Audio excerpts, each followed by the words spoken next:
Hello everybody, hope you guys are enjoying your day. Today we're going to be looking at your severe weather risk from the 4th of May, which would be today, all the way until tomorrow, which would be the 5th of May. And we actually have an enhanced risk of severe weather already in place for parts of Kansas, Missouri, Arkansas, and parts of Oklahoma there. And we're going to be talking about all that in today's video. So here's your current National Weather Service page, and we have some frost advisories over northwestern California and southwestern Oregon, as well as eastern parts of Idaho there. We have some excessive heat warnings or watches here over parts of California and Nevada, which I did warn you guys about in I believe the two videos before this one here. And we're gonna have another heat wave which is going on for later this week into this weekend, which you could have some temperatures nearing 100 to 105 degrees over those areas. And then we also have some red flag warnings in place for parts of Colorado, New Mexico,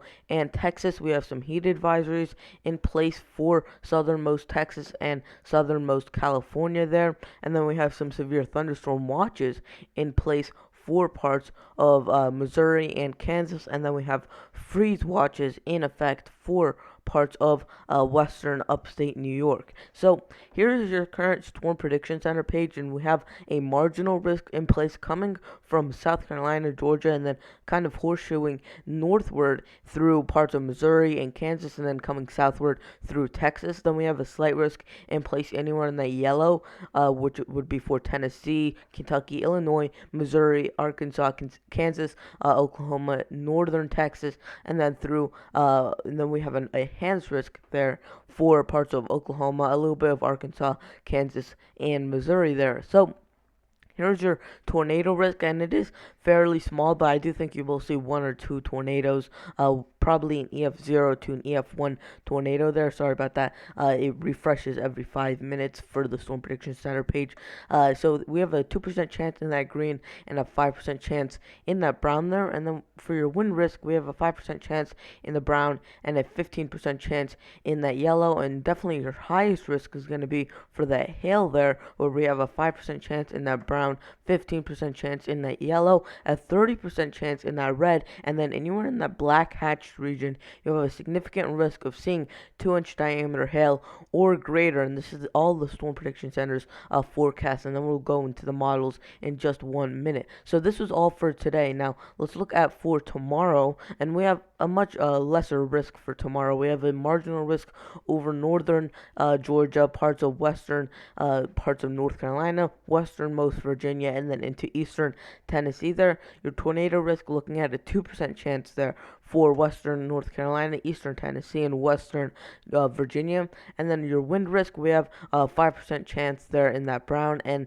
for hail, again, a 5% chance in that brown. And this is a mountainous region of North Carolina, Tennessee, and Virginia. So it is going to be harder to pump out some severe weather because those mountains, of course, will play a role into the severe weather. And it is harder to form thunderstorms when you have that elevation difference. And definitely with tornadoes, tornadoes really don't last in mountainous regions. So I don't think tomorrow is going to be too bad of a severe weather day for those areas. So here is your simulated radar, and we're going to go over your south central view, and then we're going to look at areas further to the north and to the east where this is going to move further to the east. So here's your simulated radar, and we see we have a couple thunderstorms move through, and really for this view, you're not looking at too many thunderstorms, and this is going to be for today, and this is pretty much the extent of your severe weather. You're going to have one cell that's going to move through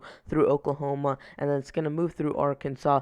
You do see another cell start to kind of form here over southern Oklahoma, and that's going to be more powerful, and it's going to move over northern Texas, probably going to lead to some hail and maybe even a potential tornado over those regions. And then it continues further south, and we really don't see too much out of that one. It's really just going to be two bands of some very heavy rainfall that's going to move through, and then it should be all said and done. And with those bands of rainfall, it is also going to be very localized. Now, here's your current CAPE values for this area in Texas and Oklahoma, and you see we have some CAPE values nearing the 6,000 mark there over parts of Oklahoma and Texas. All those oranges and reds and purples and pinks, all sufficient CAPE values, convective available potential energy for some severe weather to develop. And then as we continue, you see those thunderstorms actually kind of using up that energy. You see those kind of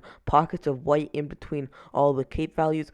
That's indicating that we're seeing those thunderstorms actually using up a lot of that CAPE, and that's where you had the most CAPE. So that's why that thunderstorm in southern Oklahoma, northern Texas could be very severe. We could have some, again, we could have some hail, potentially some large hail, and we could see maybe a tornado or two from this, and then it kind of dies down, and most of your CAPE values that are significant stay further to the south. Now, your dew points here are going to be well into the upper 60s and into the lower 70s.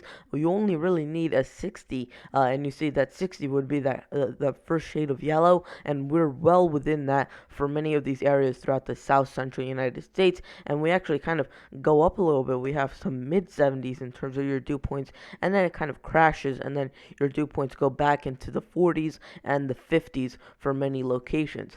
So here's your view of the Mid-Atlantic view right now, and we're gonna move this forward a little bit, and this is where it's gonna be a little bit more significant.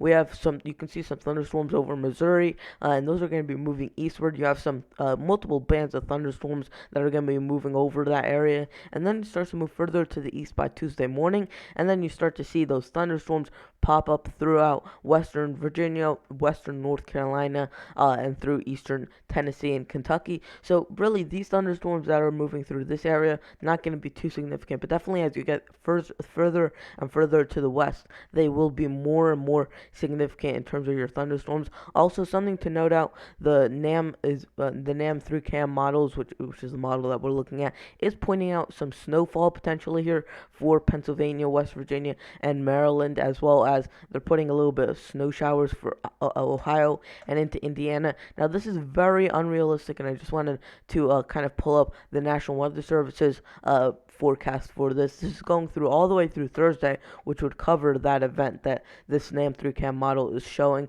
and they really don't think that's going to happen. You do see a little bit of snowfall for the highest elevations through West Virginia, Pennsylvania, and upstate New York, but you do have to realize it's already it's already the early part of May, getting through the mid part of May. So by the time this were to happen, which would be in a couple of days, according to the NAM 3cam model, we would already be on the about 7th or 8th day of May. So it's very hard to pump out any snowfall from there. So I really don't think you're going to see too much of anything. I do think you could see potentially some snow over parts of West Virginia, Pennsylvania, but only in the highest elevations. I really don't think it's going to be this widespread here. So definitely just want to note that out because some of you guys, if you did see this, I just want to point it out. It's probably not going to happen. It's very unrealistic for this solution to actually occur. But if we do see a couple more models go on with this solution, I definitely will make a video if this does continue to pan out. And if this does look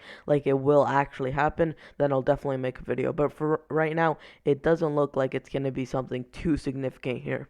Now, here are your CAPE values ahead of this, and you see some CAPE values really not going to be too significant until you hit western Virginia, western North Carolina, eastern Tennessee, eastern Kentucky. That's where you get some CAPE values of about 1,000 or so, which is just around sufficient for some decent thunderstorms to develop. But you'd really like some more if you want some more robust thunderstorms. And finally, your dew points ahead of this, again, for that western North Carolina, western Virginia, eastern Tennessee region, looking like you're going to have some dew points in the lower to middle 60s, even some upper 60s over some of these regions, and that will be sufficient enough for some severe weather. But you do see we have a sharp dry line throughout parts of the Ohio Valley and the Northeast, where it's much drier here, so it is going to be a little bit harder to get some severe weather throughout parts of the Southeast this weekend. Anyways, guys, that was Eli. I'll see you guys in the next video. Goodbye.